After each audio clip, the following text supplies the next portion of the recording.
Welcome to Failcraft Casts. I'm Hammy, hope you're well and good.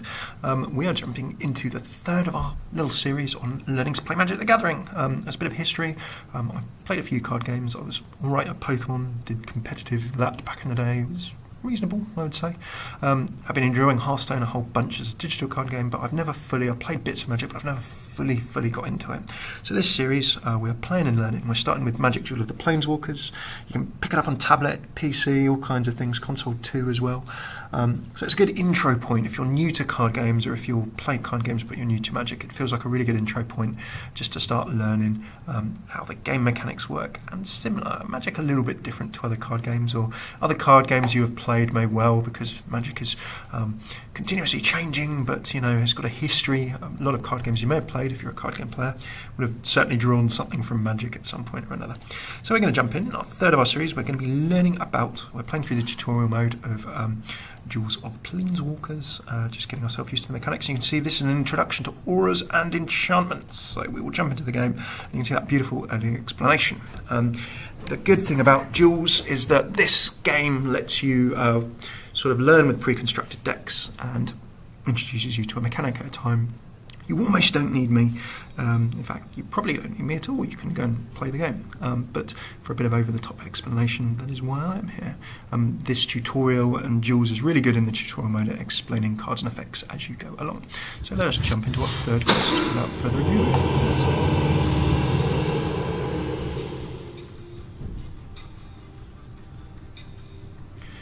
So enchantments are permanent. So it's an effect that represents a magical resource, and then they can affect the entire game. So that's kind of a global effect. And then an aura is something that you can use to improve or hold back specific creatures or other cards. So those are two effects we're going to be exploring. And because there are a few different stages to a Magic turn, the turn in which you play your cards, but also the effects as well, the tutorial is just break them up into little bits. For your a white deck. White's specialty is amassing an army of small, efficient creatures. Your opponent is Onyx Mage. Hi, Onyx Mage. How are you doing?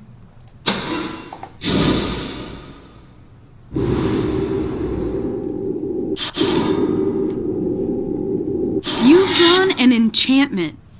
Enchantments are powerful spells whose effects are constant as long as it remains on the battlefield. Honor of the Pure, for example, increases the power and toughness of all your white creatures. So you can see the sort of way that this, not only the white deck works, but also how an enchantment can work in a, as I just described, a global, across the board for us sense.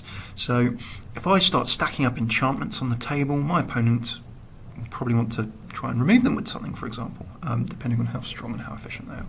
So obvious example here, you can see if we take a look at Honor of the Pure, I'm sure that the American tutorial lady will let us have a look. There we go, we can zoom in. So if we have a look at Honor of the Pure, that costs 2 mana, and one of those has to be a sun. So white creatures, or a white mana, but white creatures I control get 1/1. So all white creatures I drop on the table will get an additional 1 attack and 1 health, so pretty nice.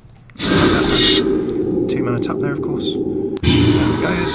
And you can see I've already got... See how your creatures' power and toughness have increased? Now, attack Onyx Mage with your improved creatures. There we go. So if we zoom in, just have a quick look. We've got our Glory Seeker.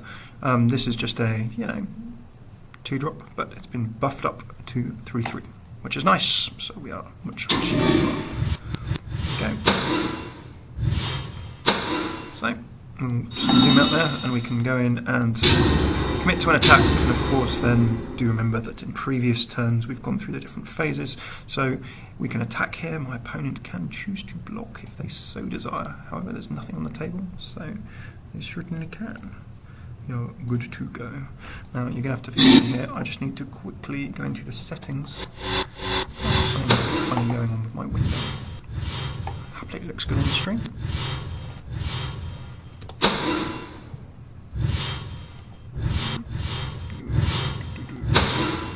Audio preferences advanced. Hello?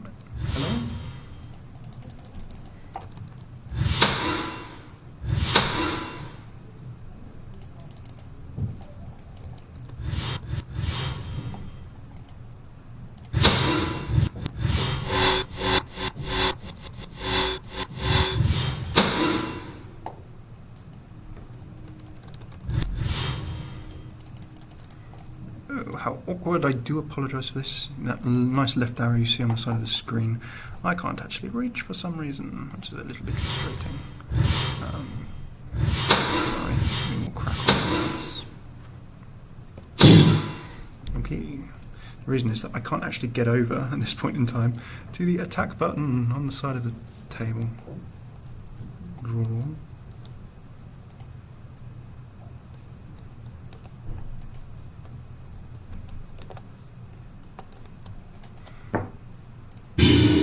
Also, your Honor of the Pure will affect all your creatures as long as it remains on the battlefield. There we go.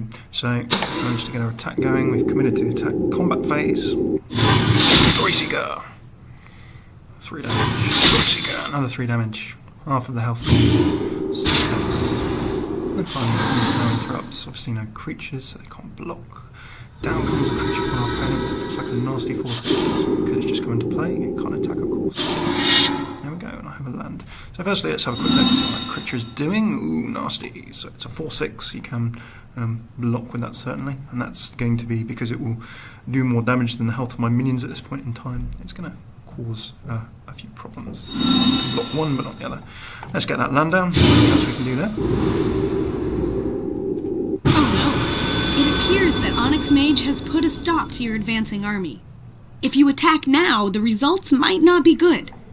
Perhaps waiting might be the best strategy for now. So naturally, if I attacked with both, then both of them will be tapped, and therefore I would not be able to jump in and defend. So I'm going to...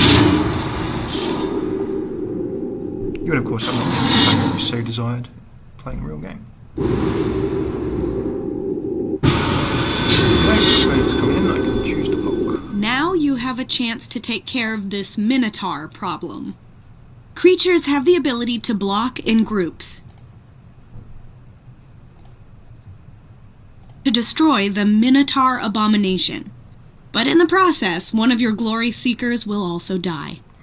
So, tight amount of damage done if we grop blook. So if we block, and then block.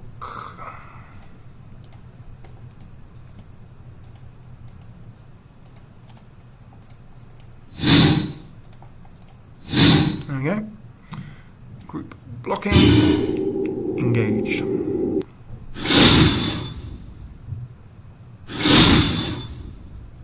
So you notice that because you blocked there, all of the stats got combined together, meaning that both did not die. It was not resolved as two of individual blocks. It was an aura. Resolved as While one. enchantments affect the game globally, auras affect specific things, usually creatures.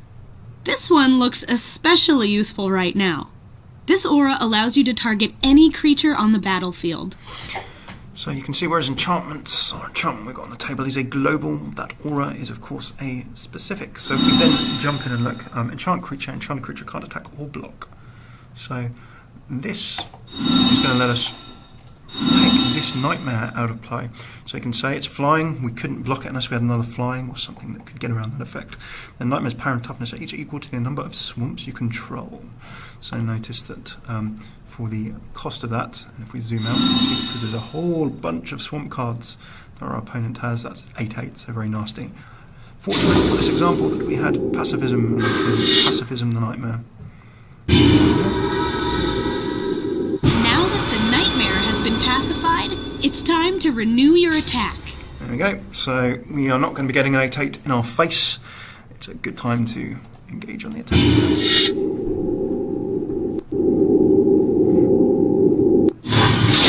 There we go, 3 damage, we're almost there. Pacifism means that Nightmare won't be able to attack you either. Lovely. And fair. Okay, our opponent's thrown down. Onyx Mage has cast an aura on your Glory Seeker. The effect leaves it as a 1/1 creature. So our opponent can also count the aura, of course. Drops a Wailing Corpse there. Just a 2/2 minion. Can't attack, obviously they've just come into play. Night Guard Patrol has some special abilities. Zoom. So, First Strike and Vigilance. First Strike means that it can attack as soon as it comes into play.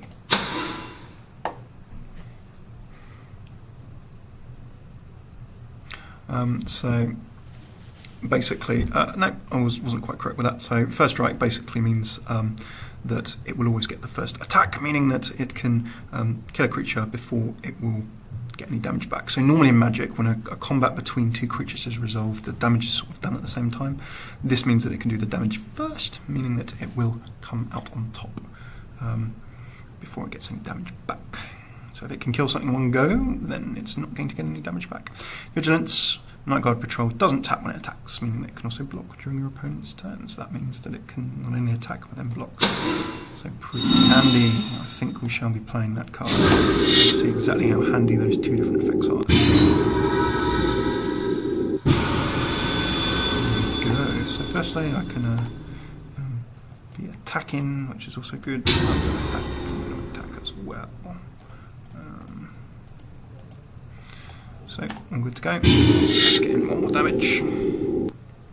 Tap in, I'm not going to leave a block. Resolved and destroyed. So it would have actually probably been wiser for me to wait.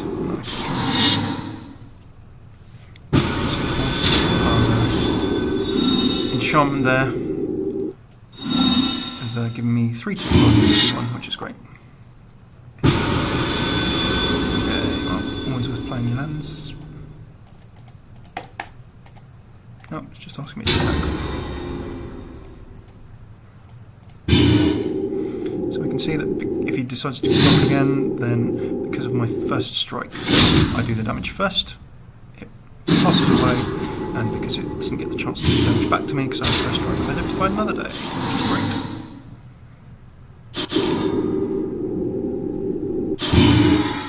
There we go, still not letting me block. Now swinging for the win. Swing for win. Good stuff. So that's showing off the examples and abilities of first strike there. Quite handy. As you play more Magic, remember that enchantments can help you win the game, either by improving your creatures, removing your opponent's creatures, or other cool effects. In Quest 4, we'll learn some tricky spells and interactions. Cool, so that is a nice little summary of enchantments and auras.